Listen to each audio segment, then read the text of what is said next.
और जिन शहरों में बांग्लादेशी और रोहिंग्याई सपड़े पकड़े गए वहाँ के लिए कोई एसआईटी टीम नहीं। मालेगांव को बदनाम करने की साजिश की जा रही है और हमारा ऐसा मानना है कि हमसे इंतकाम और बदला लिया जा रहा है। और मालेगांव में एसआईटी की टीम लाने में या किरीट सोमैया जैसे या नीतीश राणे जैसे लोगों को मालेगांव लाने में मालेगांव के ही कुछ लोगों का हाथ है। वो लाए थे किसी अपने और मफाद के लिए। 114 सर्वे नंबर 114 सर्वे नंबर 111 उनके आपस के कारोबारी मामलात थे, लेन देन के मामलात थे और उसमें जो है रिजवान बैटरी वाला जैसे आदमी को इस्तेमाल किया गया। उस आदमी ने उन लोगों को यहाँ मालेगांव ला करके उनका इस्तकबाल किया। अब होना जो चाहिए था, वो जिस काम के लिए लाए थे वो काम तो एक साइड से हो गया, वो हुआ नहीं। मुसीबत पूरे मालेगांव पर ये आ गई कि भाई यहाँ पर बांग्लादेशी और रोहिंग्याई लोग हैं। 4000 की फिगर बताया जा रहा था, बाद में 1000 का फिगर बताया गया। आज 1.5 महीने की इंक्वायरी और तफ्तीश के बाद एक भी केस ऐसा मिला नहीं। अब उन्होंने बांग्लादेशी और रोहिंग्याई को ढूंढने के बजाय अब मालेगांव के लोगों को हरेसमेंट करना शुरू कर दिया जन्म दाखिले के नाम पर। टेक्निकल मिस्टेक है कि अगर कास्ट नहीं थी, जैसे किसी के नाम में अंसारी नहीं था, जन्म दाखिला बनाकर ऑफिशियली दिया गया अंसारी लगा करके, उसने जन्म दाखिला वापस किया कि भाई मुझको जो है करेक्शन करके सही करके दो, मेरे तमाम पेपर में अंसारी नहीं है इसलिए करेक्शन करके दो। और इसी तरह जो है स्पेलिंग की मिस्टेक है, नाम की अगर कोई मिस्टेक है, जैसे राशिदा नाम है, रशीदा जन्म दाखिले पर आ गया।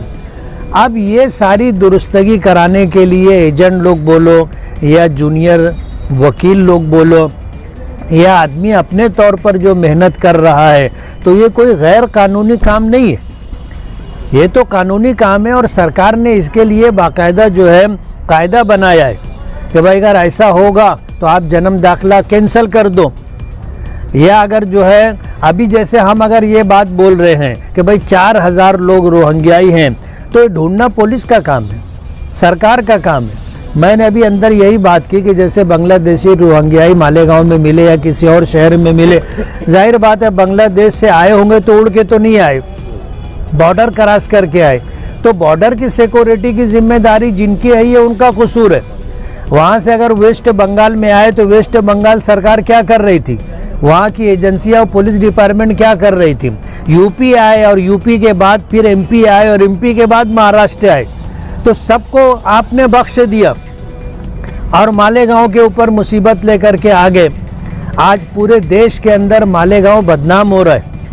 आज पूरा एक हफ्ता मैं सफ़र में था, मैंने महाराष्ट्र और यूपी और कई इलाकों में जाके हर जगह लोग अपने और पराए यानी हिंदू और मुस्लिम सभी लोग ये बात बोलने लगे, यार मालेगांव में तुम लोग जो है रोहिंग्याई और बांग्लादेशी लोगों को बसाते। ऐसा तो एक केस भी नहीं।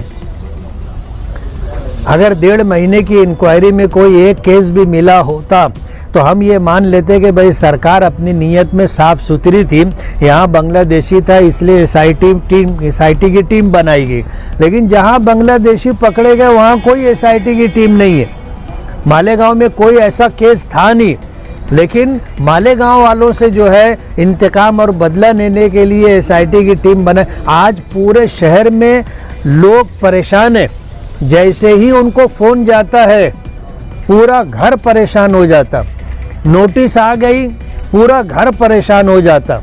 और वो सारे कायदे कानून छोड़ करके आज जो सब पुलिस डिपार्टमेंट की तरफ से उन पर कलम लगाई जा रही है 120B की कलम, इसकी तो कोई गुंजाइश ही नहीं है। आप 120B का कलम लगा करके ये बताना चाहते हो कि मालेगांव के लोग देशद्रोही है, मालेगांव के लोग जो है बागी और बगावत करने वाले लोग हैं, मालेगांव में जो है लोग दहशतगर्दी करते। इस तरह का कोई आप ये कलम लगाकर पूरे देश को मालेगांव को बदनाम बता रहे हो कि मालेगांव ऐसा है, मालेगांव को बदनाम कर रहे, तो ये जो खोटी कलम लगाई जा रही है ये कम होना चाहिए। सरकार से हमारी यही डिमांड है।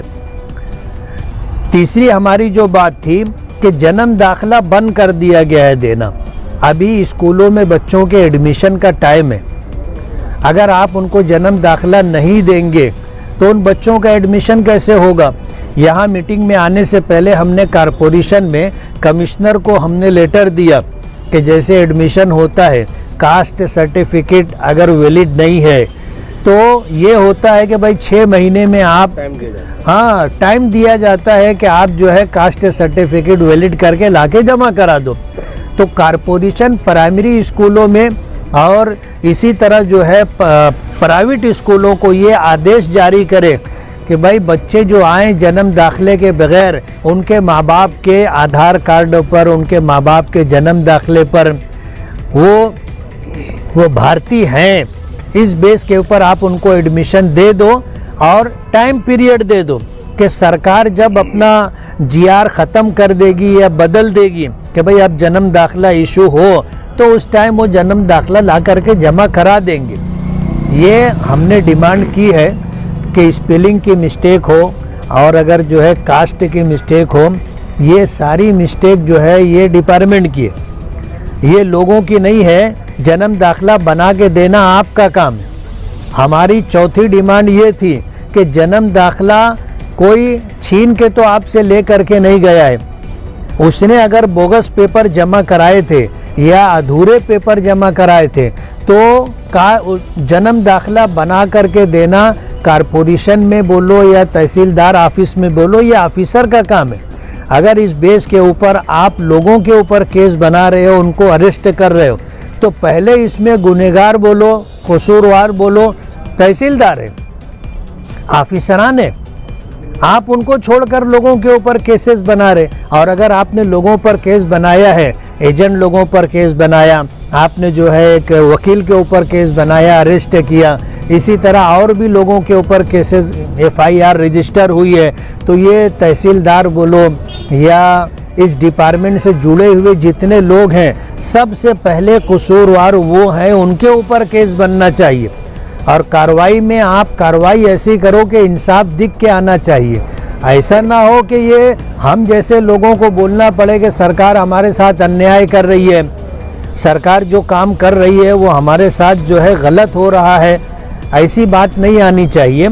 इसलिए इन जैसे मुतालबात को लेकर के हमने मीटिंग जो है मीटिंग में हम शरीक थे और हमारी मेंबर ऑफ पार्लियामेंट डॉक्टर शोभा ताई बच्चाओं ने ये मीटिंग के लिए लेटर दिया था।